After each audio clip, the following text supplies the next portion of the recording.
a box. Maybe not. Good. Josh was challenged in learning and told things that you would never do. And clearly you have defied the odds multiple times. And you have played to your strengths and particularly your passions. And you are absolutely fascinating, and your books are back there. I encourage you to pick one up and buy it. And this is a sales pitch going for you. But an amazing man, innovative through and through. Take risks. You've always taken healthy risks. Thinking outside the box with no box. And another thing that is stellar about you, your gratitude to your parents and family matters to you. Please join me in welcoming to the podium Josh Frank. Yay!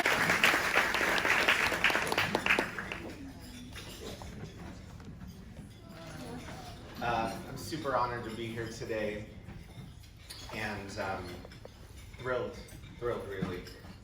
Before I start reading my speech, I want to first just tell a little story that came after I wrote this speech, which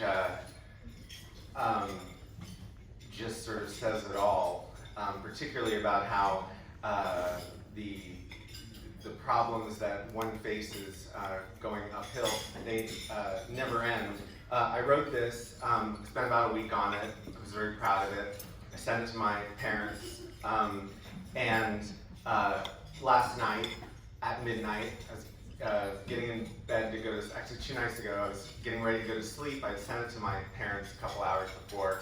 Phone rings, it's my mom, and I pick up and she says, honey, I'm reading your speech. It's so wonderful. Are you by the computer?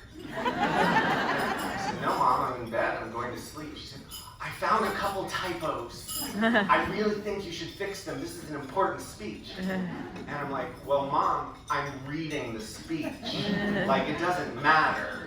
She's like, oh, but you might give it to your teachers from school, and they might want to print it, and you really should have that right. I said, all right, I'll go to the computer. So I go to the computer and I sit down, and there at midnight, my mom helped me correct my speech for my talk on learning disabilities. And yeah, that will continue.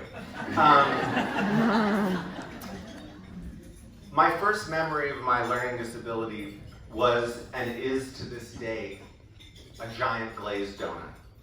I should probably explain this. They sold these giant, beautiful glazed donuts at the hospital where I was being tested for learning disabilities in Houston. Every day when we would arrive, my mom would buy me one. Because she did that, my first memory of my learning disability wasn't a bad one at all. It was a glazed donut.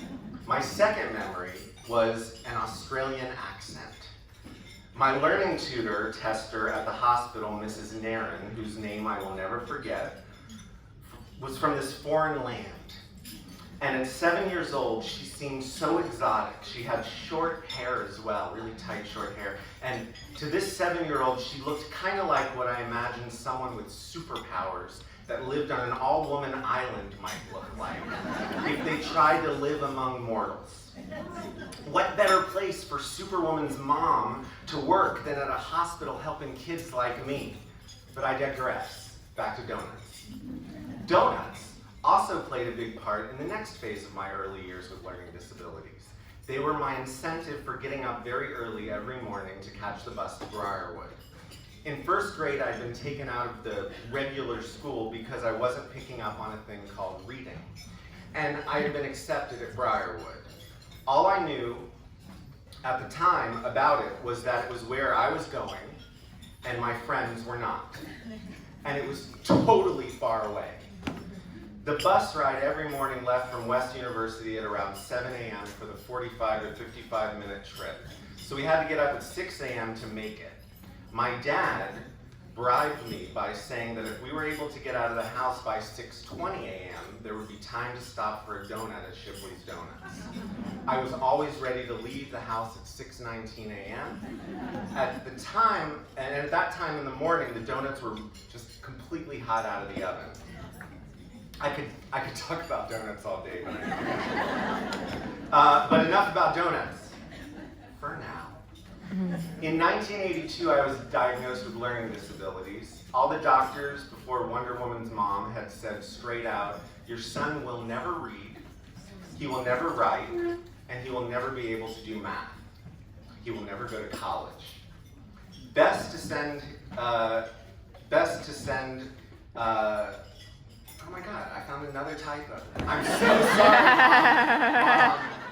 I'm sorry, you missed this one though. Best to spend his childhood working to get him really strong so he can be a football player or a career that requires some muscle or prepare him for a technical vocation. Thankfully, my parents didn't accept this verdict, and thank God, because I never came to appreciate football, as my wife can attest to.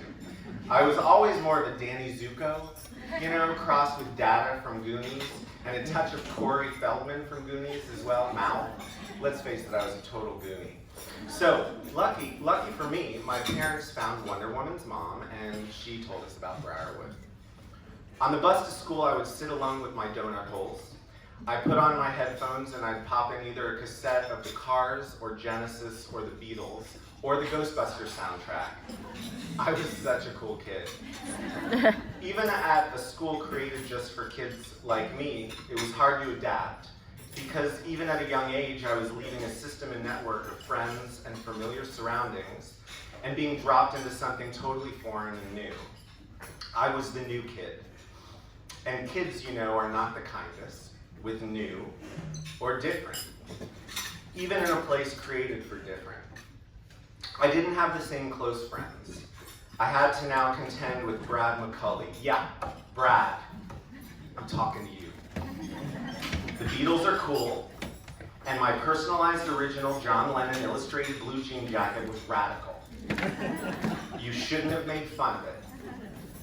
That, as I presently tell my own 4-year-old son, wasn't a good choice. I also think often about my first girlfriend of sorts, who was very kind to me. By the way, Brad McCulley, names have been changed in order to protect the innocent. I also think often of my first girlfriend of sorts, who was very kind to me and also went to Briarwood, Shelley Murfish. She thought I was cool, and I thought she was cool because she was really confident in being herself in a way I had not seen from kids my age before.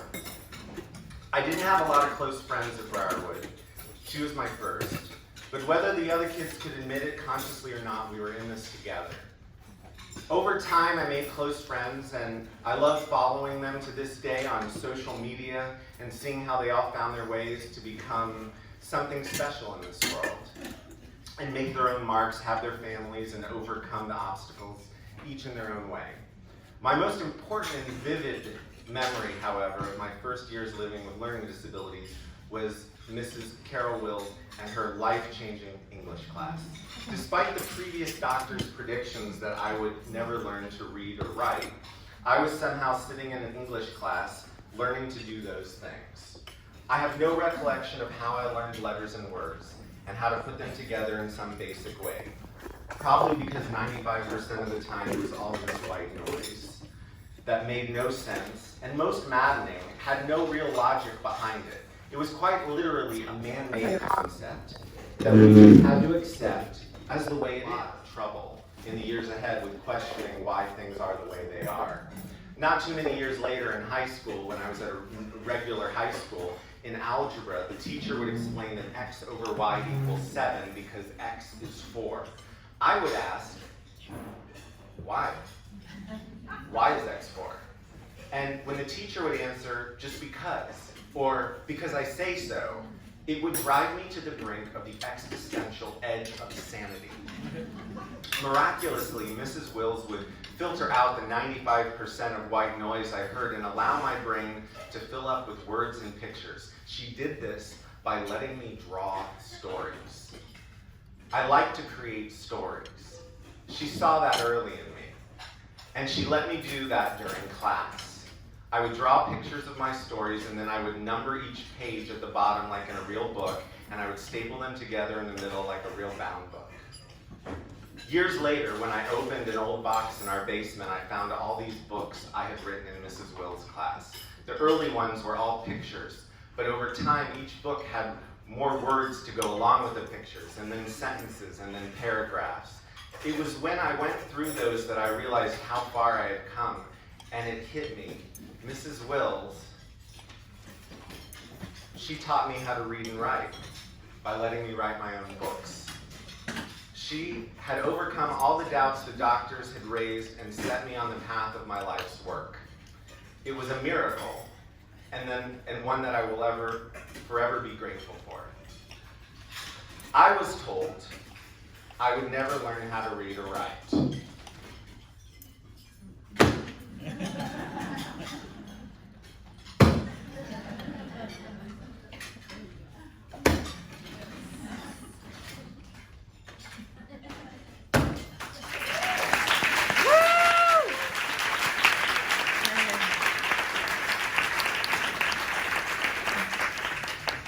I thought about bringing the second editions, but then I realized that might be a little cocky. It's a good thing that I did learn how to read and write, because otherwise I wouldn't be able to read my own books. To date, I have published 4 books by major publishers, and today I'm honored to be giving a speech at the request of the school that made what I've accomplished possible. I'm here to tell you about my journey through life with learning differences, not disabilities, and how I used my different approach to accomplish things that very few people have accomplished. From winning top awards at college to writing 4 internationally published books with multiple editions, put out by the biggest book publishing companies on the planet, to running my own business, and how I did it, to quote Sinatra, my way.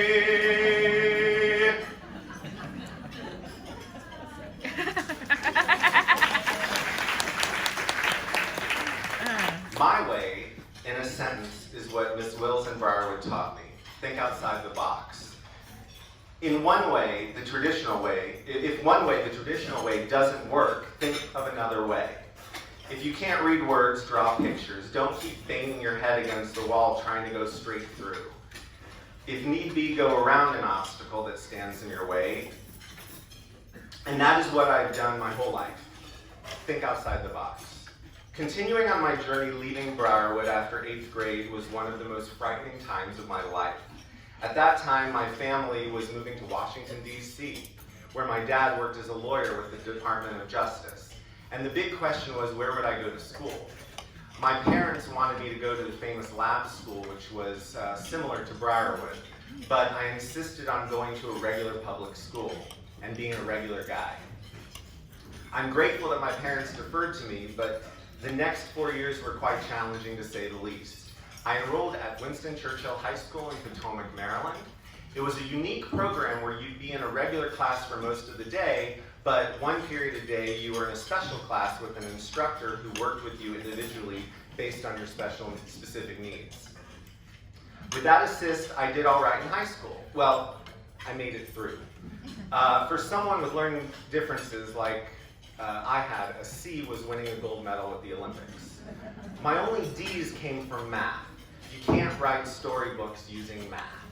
To this day, I don't know what X is, but I still manage to get by. Math remains an obstacle, but as long as I have 10 fingers and a smartphone, I can work around it. My junior year in high school, I started to get really cocky. There was a language requirement, and so I signed up for Latin. Right? Latin. The perfect language for a kid with learning differences, right? Why did I do that? Was it because my father studied the classics in college? Nope.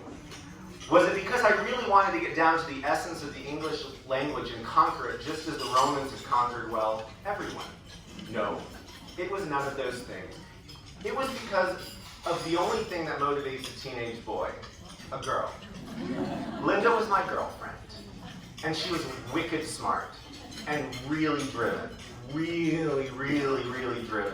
She was also into goth music and alternative rock. So, you know, I was a goner. I wanted to be in every class I could with her, and I wanted her to think I was really cool too. So I joined her in Latin class. Clearly, it was not a very well thought out idea. As most ideas one comes up with when in love are not.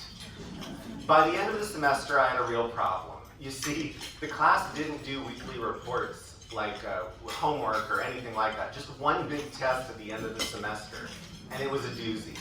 In the whole semester of class, I had learned one word, and it was the first word we ever learned, agricola. It has something to do with agriculture or farming, or something. That language was insane. I did like the weekly video watching. We watched this mini-series, I, Claudius. The best days of high school were when the Latin teacher would roll in the giant TV strap to the cart. I loved the Roman stories. They were totally nuts. So the day our Latin teacher, Mr. This is for real, Mr. Payne, handed out study guides for the test, I went out to him and explained my problem. I told him the whole I was in love part, and I was totally over my head with this girl, and so forth. Most importantly, that I could barely read and write English, let alone this dead language. He looked up at me and asked what my favorite class was, and I told him creative writing, and that I was writing for the school's poetry magazine. I discovered the glory of writing poetry from my grandmother at age 13. When she explained that with poems, they don't have to make total sense to be beautiful. And I was great at writing things that didn't make total sense. I'd gotten quite talented at it. I was even in a rock band in high school, the coolest in the school. We were called Travel Fiction, and we were like really artsy, and my lyrics were crazy. They made no sense whatsoever, but people thought they were pretty and cool. Poetry. I found my cool crowd who introduced me to 90s alternative rock bands like the Pixies, the Pogues, and local DC bands like Fugazi. Our band played around DC and the tough, mean streets of the dark, idyllic suburbs. I sang my alt-rock lyrics into a microphone my parents bought me along with my array of effects pedals. I taught myself how to connect them in strange ways to get the right amount of feedback and rock and roll sounding reverb. And I shout my lyrics like dish dash, smish smash, angry violet, stand sit, sudden fit, demigod, fun guy in your face, sudden miss, feather kiss, funny taste, turn into an angel, turn into a back road. See, it doesn't make any sense, but it's pretty. It's poetry. All in front of this supportive group of peers and friends in one of the many backyard parties the kids would have on weekend afternoons, or in my parents' basement, where our band practices became social destinations after school. In retrospect, I realized that my parents were saints. Years later, when they sold the house, they had to hire a painter to use a special kind of solvent to get the Day-Glow mural painting off the wall in the basement I had painted on one of my many creative benders. So back to my high school Latin teacher, Mr. Payne, who said to me that in lieu of taking the final exam, he would accept a short play written with a Latin theme. Roman characters, all authentic and historically correct. So I went home and I wrote my play, Agricolarum, and I got it in Latin class. On my high school transcript, I actually have an A in Latin. Score 1 for thinking outside the box. This is pretty much how I got through high school and continue to this day, thinking outside the box. The only big snafu was geometry. Damn you, geometry. Geometria delenta est. To paraphrase Cato the Elder, who was speaking about Carthage, geometry must be destroyed. Or geometry, may the gods take you off. Depending on your particular choice of translations, that one, the last one, is my favorite. My senior year of high school, I had to retake geometry if I was going to be able to graduate. I had to take it at night school, and it was in a really bad part of town, suburbanite, there. And for the first time in a while, not since before Briarwood, had I felt so different. My friends didn't have to do this. My parents were very proud of me as I did it without complaining. and I passed by the seat of my pants, mainly because I also had a geometry tutor in my special period of the day at high school. We were going to take geometry down. I had not come this far to let wannabe fractals mess it all up. The same year, I was also being tutored to take the SATs. I was fortunate to have all this extra help, but at the time, it all totally sucked. And I hated my parents for putting me through all this. They clearly were trying to ruin my life. And they were also clearly evil because they put so much energy and time and expense into it. But I did want to go to college at the time, not because I knew what I wanted to be when I grew up, but because, all my friends were doing that, so I should be able to do that too. Along with all that, I was at the Kennedy Center in Washington, D.C., and at the end of the workshop, 3 plays were chosen out of the final projects to be produced at the center. And my play, which was called Heavy Kittens, was chosen. There was even a write-up in the Washington Post, and the Kennedy Center produced my short play. I graduated from high school a playwright, a rock musician, and a poet. Definitely not a math nerd or Latin scholar, but I had graduated, and contrary to what was predicted for me in first grade, I was on my way to college. My parents had urged me to apply to SUNY Purchase, the State University of New York's Film Conservatory, because of my interest in video and making movies. Throughout my childhood, I would make movies, Indiana Jones remakes in Memorial Park's Arboretum, a documentary on homeless people, which made it to the local news. In high school, I even helped a friend make a movie instead of having to take the final Spanish exam. He still owes me for that tip. It was a cool David Lynchian Twin Peaks-like movie that we thought was the coolest indie film ever made in the suburbs. And the kids in the class thought was the weirdest thing they had ever seen in their life. There was probably something seriously wrong with us. Besides directing and co-writing the movie, I also had a cameo. Aloha, me llamo Cabeza de la Chuga. That was my line in the movie. To this day, that is still the only Spanish sentence I know. It means hello, my name is Lettuce Head. I love that phrase, but it has not had much practical value. I submitted that film to SUNY Purchase, and I was accepted, 1 out of 1,500 applicants. They picked 12 people for the freshman film program, and I was one of them. In college, thank God, I was not graded on my math or foreign language skills, but 90% of was on the movies that I made. This was a very good thing, because I was pretty good at that.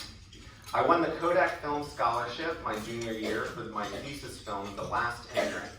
It was a narrative film about my great-grandfather Sam, who had immigrated from Russia, and whose career to that point had been roping the tops of churches, climbing up and cleaning the crosses in the old country.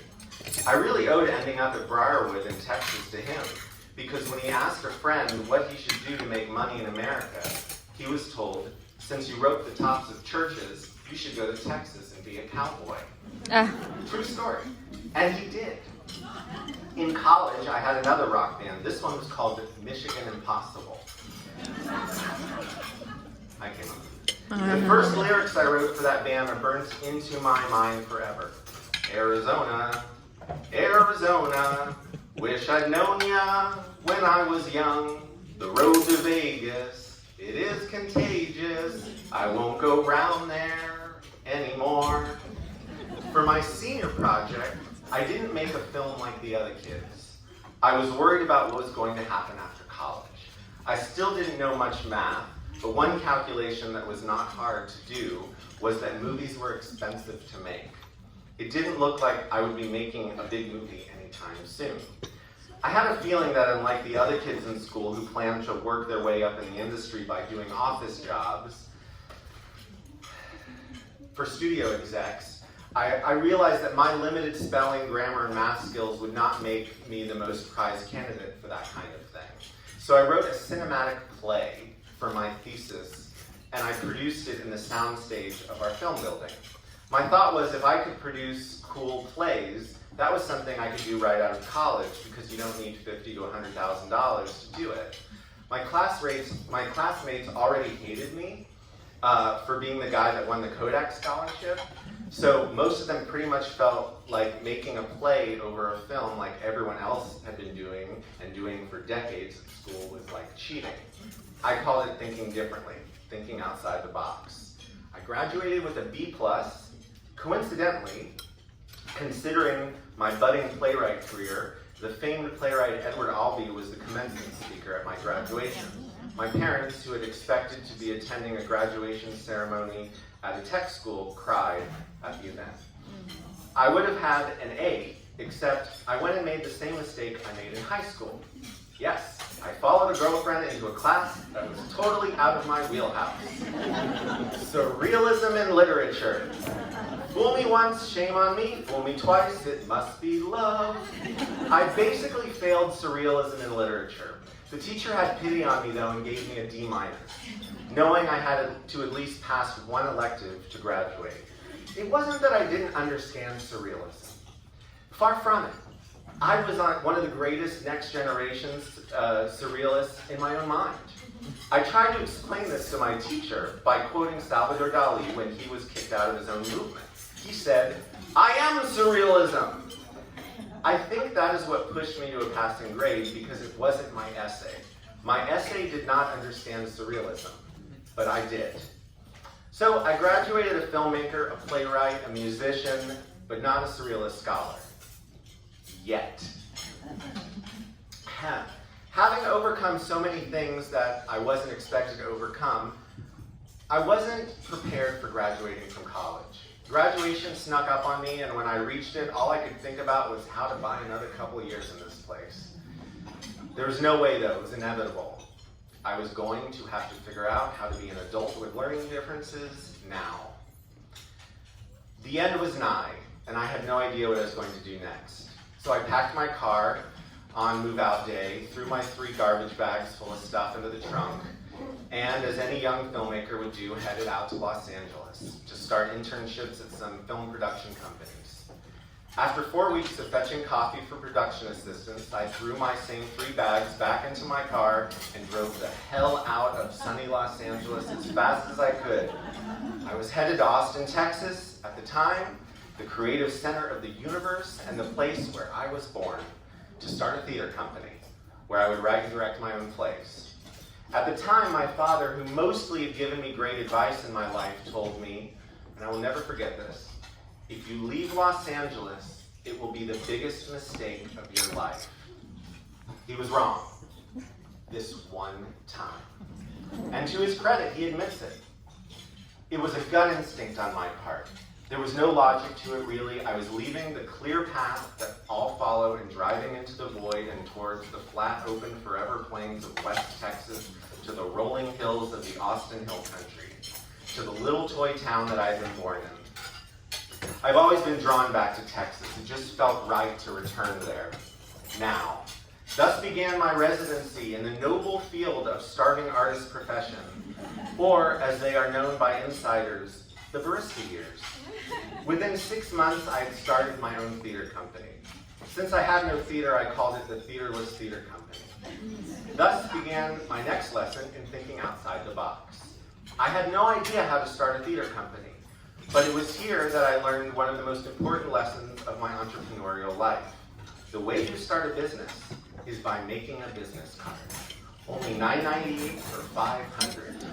That's the deal. And changing your personal voicemail message to a business voicemail message. Hello, you've reached the Theaterless Theater Company. Please leave a message. We will get back to you soon. That's what I did. And snap, I had a theater company. If you say you do something, and then you do that thing, then that is the thing that you do.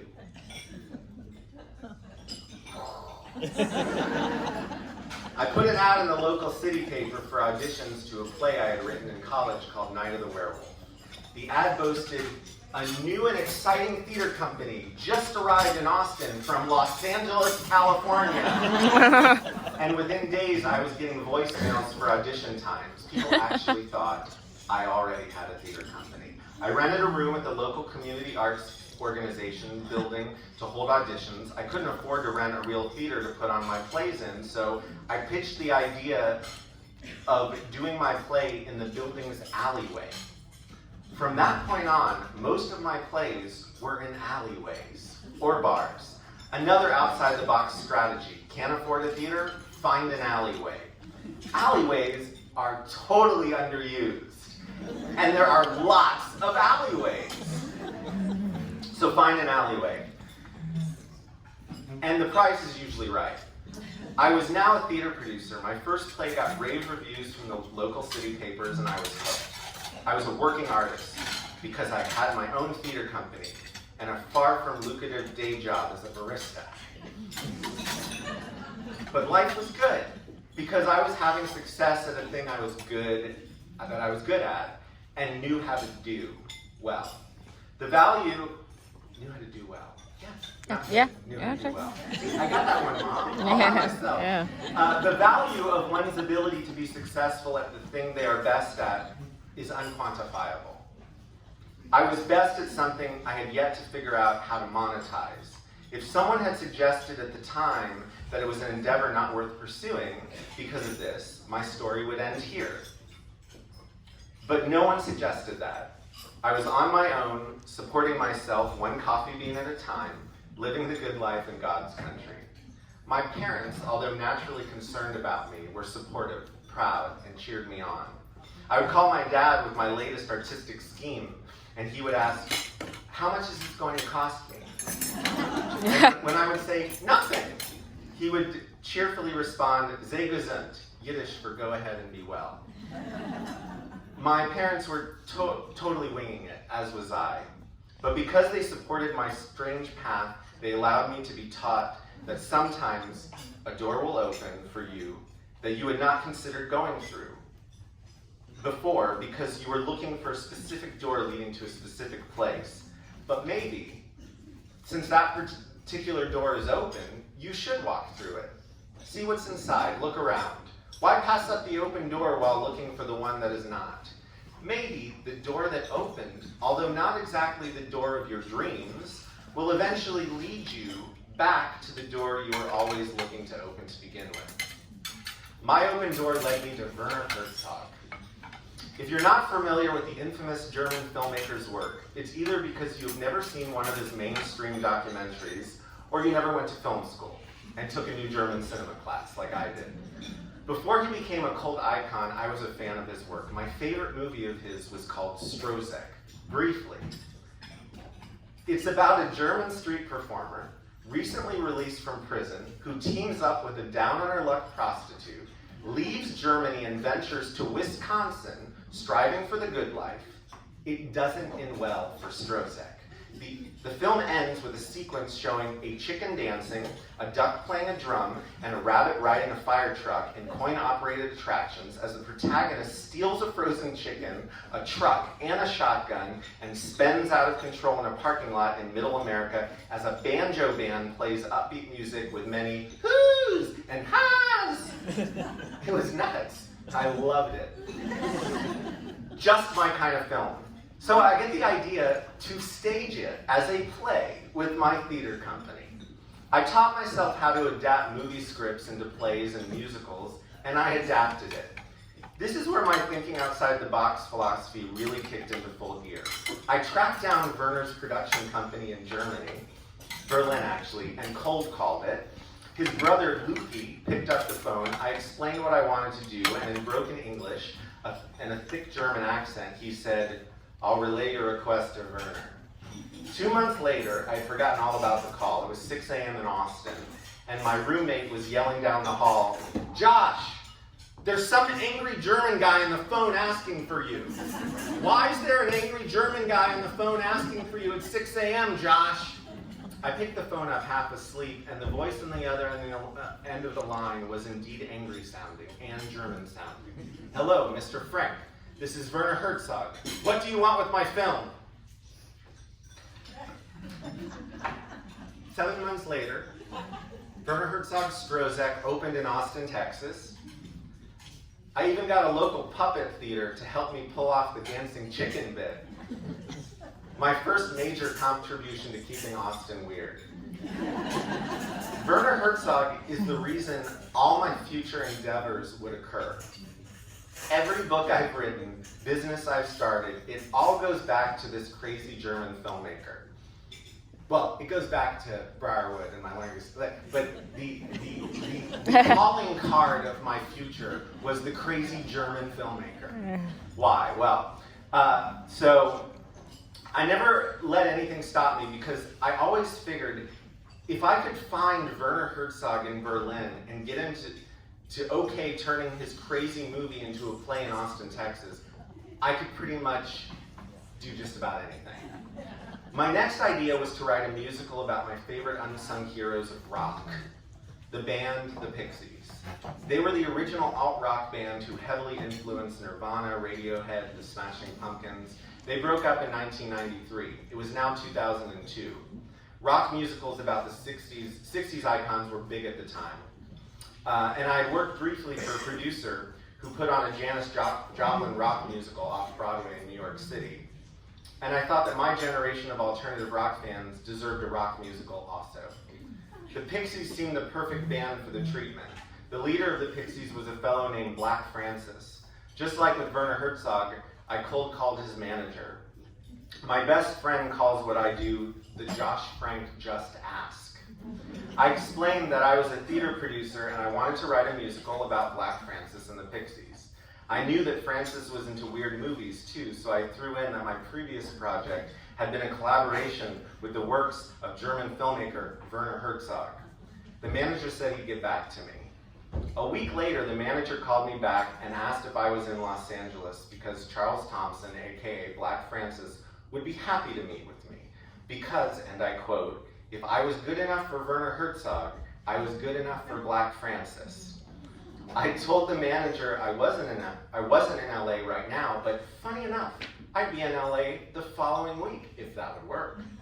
Of course, I had no plans to go to LA, but as soon as I got off the phone, I bought a plane ticket to Los Angeles. A week later, I anxiously sat down at the legendary restaurant Frank and Musso's on Hollywood Boulevard, awaiting the arrival of my musical hero. Charles walked into the restaurant in a black suit and tie a la the Blues Brothers, and my heart kind of sank immediately because it appeared to me that he was just making a quick pit stop on his way to a much more important happening later that night. We greeted each other and I jokingly said, oh, I should have dressed up a bit to match the attire he was in for this evening out. He smiled and said, oh, I don't usually dress like this, but you know, I'm meeting with a big-time theater producer, so I thought I should snazzy it up a bit. The dude was dressed up for me. We hit it off and remained fast friends to this day. And the next thing I know, we're cruising along Hollywood Boulevard in this Cadillac. I was authorized to write my alternative rock musical about my rock and roll hero. 8 months later, I had interviewed every person ever involved in the Pixies' career. Over 200 people from all over the world. I had over 300 pages of stories. I had no idea how I was going to sculpt the work into a live show. So I did what any 27-year-old adult would do when they were totally over their head. I called Mommy. I told her about all the stories I collected and that I had no idea what I should do, and she said, well, hon, it sounds to me like you have enough material for a book. So maybe you should make it into a book. I researched who the top book agent was for rock and roll books, and of course I cold called them. I asked if any of the agents there were fans of the band The Pixies. It seemed that one of them was a big fan, Mike Harriott, a young junior executive. I got him on the phone and told him that if anyone was ever in a position to have enough material to write a book about the Pixies, it was me. The next day, I had a book agent, and Mike has been my book agent ever since, through 4 books. It was partly luck, but it was also that I presented him with an idea and opportunity that was perfect for him and something no one else had or would have suggested to him. And also, I think he was just a little bit curious what this kid who had no idea how to write a book could pull off. I chose to write it as an oral history because it solved my whole grammar and spelling problem. It limited the amount of actual writing I would need to do because I could hire a friend with those skills to transcribe all the interviews and my job would be to edit them into the story I wanted to tell. My first book came out 2 years later, Fool the World, the oral history of a band called Pixies. A book tour followed. While writing that book, I also discovered something huge. You actually don't need to have perfect spelling and grammar to be a published author, because when you have a book agent and a publishing company, that means you have editors. I got to be the idea guy, and it was other people's problem if it was legible or not. I also incorporated pictures, just like in the books I wrote in Miss Will's class. But now I had professional artists I could collaborate with. All my books have had illustrations, and I built my career as an author. And as I built my career as an author, I worked more and more with illustrators to help my stories become more epic. Since that first book was published in 2004, I've had 3 other books published by the likes of HarperCollins, Random House, St. Martin's Press, and famous indie publisher Quirk, a division of Penguin. There were also separate editions published in the UK, and next year my latest book will be translated and published in Japan in Japanese. I'm so excited about that, I can't even tell you. Partly because it's going to be really cool not to be able to understand one of my own books for a change. My second book, a hybrid oral history and conventional nonfiction narrative punk rock murder mystery, was called In Heaven Everything Is Fine. It told the tale of a cold case murder in LA, which caused the LA Police Department to reopen the case. And because it focused on someone at the center of the old Saturday Night Live comic crowd, it allowed me to interview and become friends with the likes of Harold Ramis of Ghostbusters fame and his crowd, all of my heroes. It was another wild ride with an exciting book tour. But I had a problem. As with my Latin class, this one involved a woman. They always do. I had met a graduate of UT Business School who drove a Lexus. At age 34, I had met the woman of my dreams, and in order to properly court her, I needed a job. In Austin, at the time, and even today, old vintage converted trailers, people converted old vintage trailers into food trucks. That was like a thing, still is. I had helped a friend open the first vintage trailer boutique in an Airstream when she came to me with the problem of wanting to have her own shop, but not being able to afford it. So I converted a gutted vintage trailer into the world's first mobile plant boutique. I love taking bits of nostalgia and turning it into something new. With the money she paid me to help her, I got another vintage trailer and turned it into an urban dessert shop, which I named Treat, where I sold s'mores kits with a campfire to roast them in front of the trailer. It was adorable. And I showed old movies on the side of it with little real drive-in speakers I bought on eBay. Right? Adorable. One day, a woman came up to my trailer and gave me her card. She said she loved what I had done with the place, and she'd just come into a large building on the east side of town, and told me that if I was ever interested in thinking of something to do with that building, I should give her a call, because she had no idea. I'd completely forgotten about that meeting until meeting Jess and needing to find a way to afford to date her in proper fashion. So I pulled that card out of my wallet. No one had ever offered me a building before. But a week later, I was a proud creative custodian of a 6,000 square foot building in East Austin. After touring the building, the owner asked any ideas, and I said, yes. Give me the building for a year, and I'll turn it into reasonably priced art studios. We'll split the profit 50-50 from day one, and after 1 year, you keep all the profit, but I keep the alleyway. I had no idea what I would do with the alleyway, but I knew from experience that alleyways were something I could work with.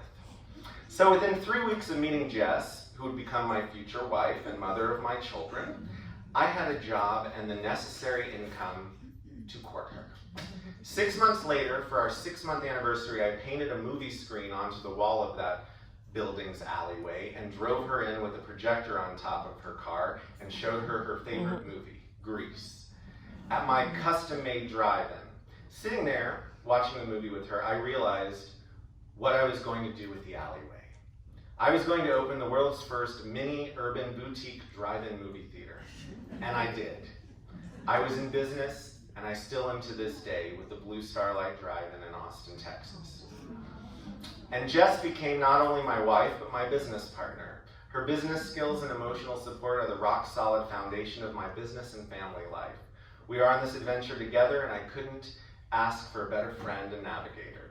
For 10 years, we've run the Blue Starlight Boutique Drive-In in Austin. It has become a staple of the culture and the community, and recently was referenced in Joe Nick Patassi's definitive book on Austin called Austin to ATX as one of the last truly keeping Austin weird small businesses in town. He writes for Texas Monthly. Anyone heard of him? Yeah. I realized years ago, he's a big deal. I didn't know that until someone showed me the book. I realized years ago that, so I feel bad that I didn't know how to say his name exactly right. I realized years ago that my learning differences would prevent me from climbing the corporate ladder, but I never wanted that life anyway, because Briarwood taught me to think differently. I continue to build my artistic career as a writer and running my small business with my family in my favorite town. I have a beautiful wife, a terrific son named Austin, and God willing, a daughter on the way. I'm truly blessed. Turning unused spaces into new cultural experiences and retrofitting vintage nostalgia for modern use was another of my talents, so I used that talent to reinvent the drive-in movie experience. If that isn't thinking differently, I really don't know what is. And I couldn't have thought differently if I hadn't learned differently. My latest book came out in March of this year. It is my fourth. It is a graphic novel based on a lost screenplay written by Salvador Dali for the Marx Brothers. How I found it in the archives of a museum in Spain, the only copy written in Portuguese, is a whole nother story for another time. It's in the book, though. But believe me, the whole thing involves a lot of thinking outside the box, and more cold calling to the Marx Brothers and Salvador Dali's estates, who finally authorized the book. The whole thing took 6 years to finish. The actual writing of the book only took me 8 months, but the rest of the time was spent making the complicated deals with the estates, finding the right illustrator, a brilliant young woman from Spain who did not speak English, and finding the right publisher. The book came out in March to fantastic reviews in major papers, including the Washington Post and the Houston Chronicle, and multiple appearances on NPR. An international book tour followed, including London and Paris, and the book tour continues throughout this fall, including a stop at the Jewish Community Center here in Houston on November 3rd. I hope if you guys are interested, you can come check that out. It's always a lot of fun. It will include a talk and multimedia video presentation, and in true form, the Josh Frank Show in its fullest glory. So I'm a published author, drive-in entrepreneur, how to think differently ambassador, father, husband, and although I am still not a Latin scholar, I am the foremost expert in Salvador Dali's surrealist unmade films, so suck it, surrealist perfection.